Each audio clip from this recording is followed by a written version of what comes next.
Hai, kembali lagi bersama Bob S. Effendi. Pada episode ini kita masih membahas masalah COVID-19. Ya, seputar persoalan testing. Bagaimana melakukan testing yang murah dan cepat. Sampai saat ini hanya ada dua cara untuk testing COVID yang dilakukan hampir di seluruh dunia, yaitu pertama adalah dengan PCR, polymerase chain reaction, yang biayanya cukup mahal, sekitar 1,5 jutaan. Akurasinya sangat tinggi. Yang kedua adalah yang disebut rapid test. Harganya murah tetapi sering menghasilkan false negatif. Ada cara lain yang sebenarnya dapat dilakukan yang hubungannya dengan hypoksimia, yaitu kekurangan oksigen di paru-paru. Nah, untuk mengetahui itu, kita saksikan video yang ini dulu. It's the mysterious symptom making headlines around the globe. Hypoxia, the scientific term for reduced oxygen, usually presents with confusion, rapid breathing, changes in heart rate, and sweating. But for some with COVID-19, hypoxia is proving to be a dangerously silent symptom. Patients report being comfortable, while just beneath the surface, their bodies face grave danger. Typically, a healthy person's blood oxygen saturation is at least 95%. When blood oxygen levels drop below this, it can become dangerous. Less than 80%, you'll start to see some disorientation, and less than 75%, you can even lose consciousness. But these happy hypoxics are reportedly scrolling on their phones, having conversations with doctors, and acting at ease with blood oxygen levels well below 80%. This leaves us wondering, why aren't these COVID patients in distress with such low oxygen? Nah, pertama kita bahas dulu tentang apa sih persoalannya tentang testing COVID-19 ini. Pertama, rapid test. Rapid test adalah mengetes adanya antibodi di dalam tubuh kita. Antibodi itu dihasilkan ketika imun sistem kita berhasil mengenali dan mengeluarkan antibodi ketika dia mengenali dan melakukan perlawanan terhadap virus COVID-19 ini.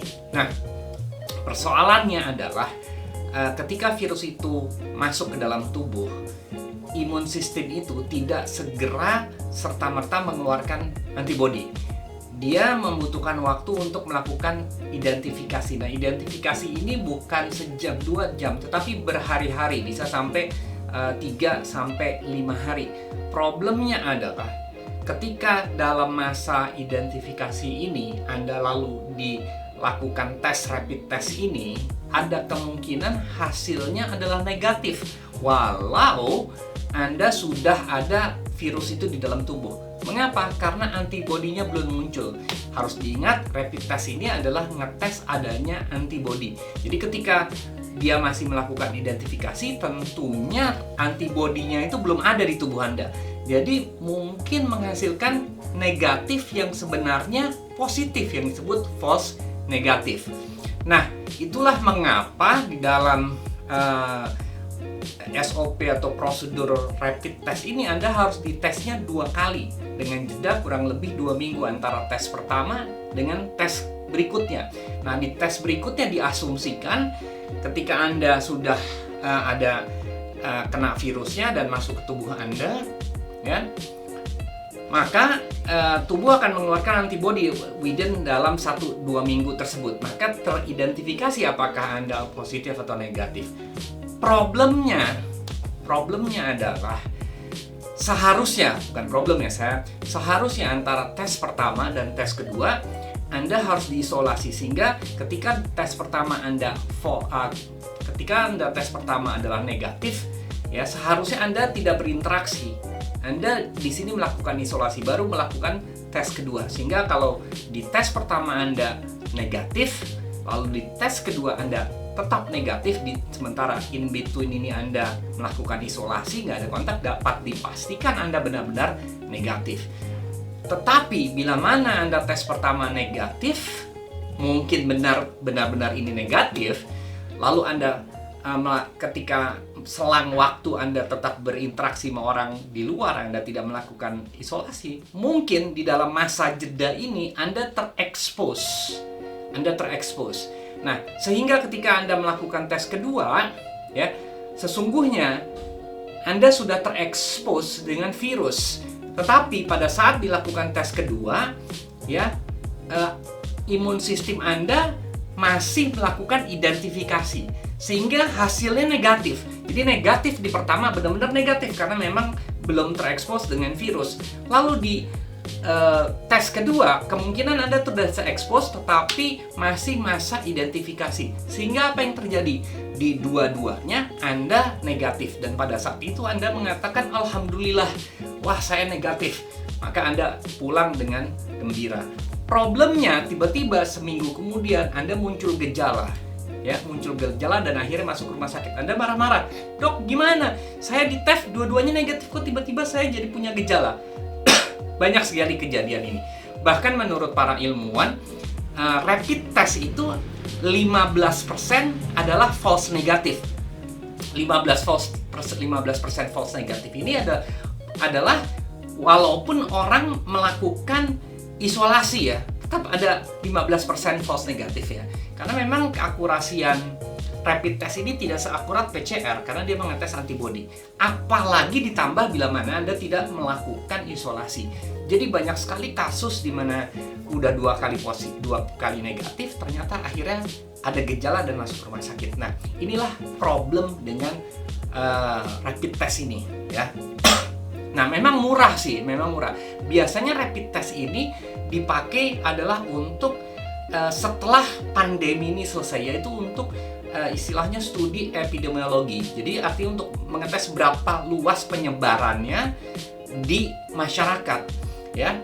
Nah, untuk melakukan biasanya tes yang dilakukan di Korea, di Cina dan lain bahkan di Amerika adalah bukan rapid test yang mendeteksi antibody, tetapi adalah PCR, polymerase chain reaction, yaitu tes yang ngetes ya virus itu sendiri berada di dalam tubuh. Nah, perbedaan antara tadi rapid test dan PCR, ya untuk yang belum tahu adalah kita lihat aja. Biasanya kalau rapid test itu yang diambil darah, biasanya dalam bentuk diteteskan, maka dalam 15 menit Anda bisa melihat di dalam stripnya ada 2 garis, 1 garis kontrol. Ya, bila mana garis kontrol dulu muncul, berarti artinya si testing kits itu dia bekerja. Ketika Anda ternyata positif, maka ada yang kedua muncul. Jadi ada 2 garis di situ.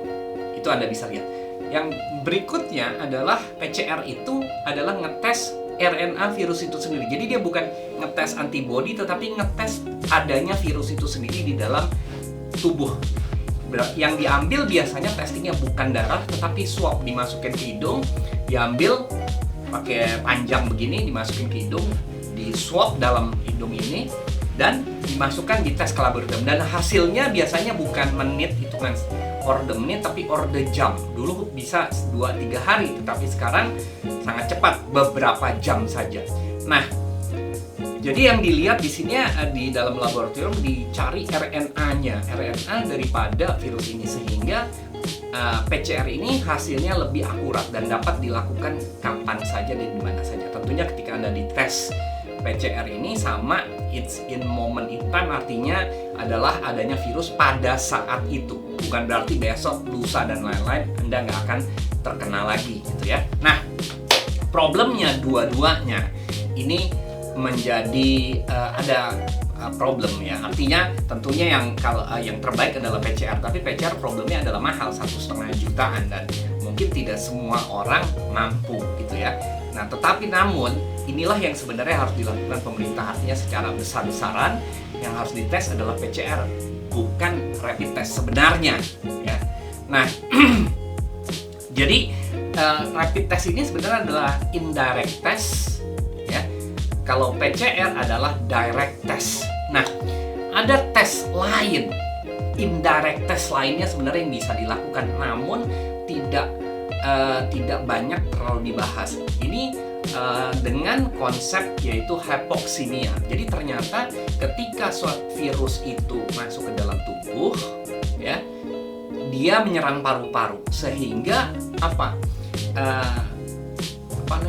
kadar oksigen di dalam paru-paru itu ya itu merosot. Nah, kita tahu fungsi paru-paru itu adalah bagaimana gas exchange, yaitu ketika kita hirup oksigen, ya, dia itu melakukan gas exchange antara oksigen dan karbon dioksida di dalam gelembung-gelembung yang disebut mealveoli ini.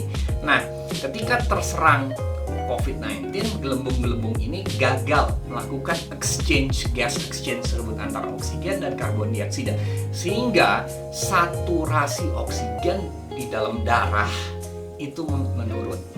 Ya.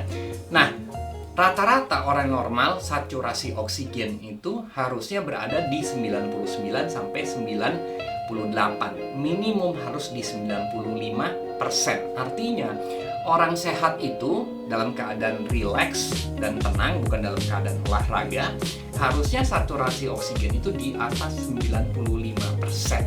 Nah, ketika saturasi oksigen Anda di bawah 95%, artinya ada masalah dengan paru-paru Anda. Sesederhana seperti itu. Dan ini juga dibuktikan bahwasanya hampir semua orang yang akhirnya masuk ke rumah sakit ada gejala COVID-19, saturasi oksigennya rata-rata berada di kisaran 80%-an, ya 85, 86, artinya di bawah 90. Nah, persoalannya adalah begini, ya. Ada beberapa orang yang biasanya kalau Anda saturasi oksigen Anda itu sudah mendekati 95%, udah 94, mendekati 95, bahkan di 95% atau di bawah 95%. Ya, biasanya normalnya kalau udah 95%, orang nafasnya agak ngos-ngosan ya. Belum ada indikasi. Jadi di saturasi oksigen 95% biasanya gejala demam, gejala batuk itu belum muncul. Ya. Tetapi saturasi oksigen itu sudah turun biasanya ya, sudah turun terus ketika Anda mulai terserang virus itu. Nah, itu ternyata gejala pertama itu adalah di saturasi oksigen. Jadi, namun untuk sebagian orang, hampir sebagian besar orang itu ada yang disebut namanya hypoxemia, happy hypoxemia. Artinya apa? Walaupun dia sudah di level 95% atau di 90-an persen, 92, 93, dia tidak merasa sesak. Dia merasa masih bisa ngomong, masih bisa ketawa-ketawa, masih bisa makan. Biasanya orang di bawah 95% itu agak sulit untuk bisa, dia udah merasa ada terbebani. Nah, ini adalah persoalan. Jadi sehingga dia tidak merasa adanya sesak nafas. Nah, sederhananya artinya saturasi oksigen itu dapat kita deteksi dengan sebuah alat disebut namanya oximeter. Itu sederhana sekali, yaitu alat seperti ini, oximeter. Ini harganya murah ya, harganya sekitar 300.000 sampai 500-700.000 ada yang mahal. Ini saya beli di toko online harganya cuma 330-an ribu. Ya, ini sederhana nih, ngetes, ditaruh di jari Anda untuk ngetes saturasi oksigen di dalam tubuh Anda ya. Nah, jadi saya peragakan ini, kita pencet ya.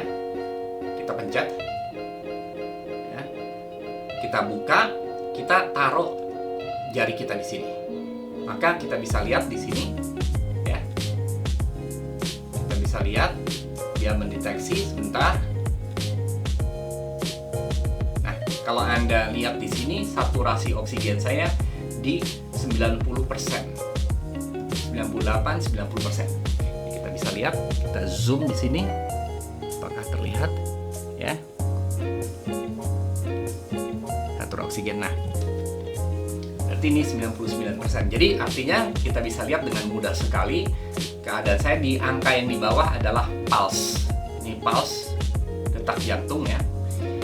Itu nggak terlalu relevan untuk ini. Jadi kita bisa lihat ya 98, 99 kita bisa lihat saturasi oksigennya. Jadi ini sederhana, kita bisa lihat artinya paru-paru saya dalam keadaan sehat dan normal. Jadi Anda bisa melakukan ini, bisa tes setiap hari kapan saja, dan ketika Anda saturasi oksigen Anda melihat sudah mulai turun, mulai menuju ke 97, 96, 95, maka Anda harus curiga bahwasanya ada masalah dengan paru-paru Anda. Walaupun walaupun belum tentu masalahnya adalah COVID-19.